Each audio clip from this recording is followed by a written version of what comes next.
तर शेतकरी मित्रांनो, निसर्गाच्या कोपामध्ये सुद्धा आपल्या कापसाला आज 100 ते 125 150 पाता आणि बोंड लागेल आहे. ते कसं लागेल आहे आणि ते आपण कसं या निसर्गाच्या कोपामध्ये टिकून ठेवलेलं आहे याची थोडीशी जाणीव मी थोडक्यात तुम्हाला देऊ इच्छितो.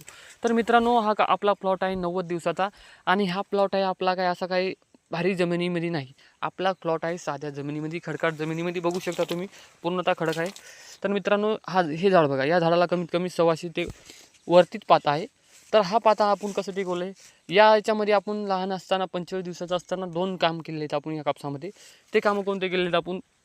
तर पहिलं काम आपण हे केलेलं आहे, या कापसाची गळफांदी काढलेली आहे. पूर्णतः गळफांदी या कापसाची कट केलेली आहे. ती कशी की ती गळफांदी तुम्हाला जाणून घ्यायची असेल, त्याची माहिती घ्यायची असेल, तर तुम्ही आपल्या यूट्यूब चॅनलवर जाऊन प्लेलिस्टमध्ये चेक करू शकता. तिथं आपण सर्व पूर्णतः माहिती दिलेली आहे गळफांदीची.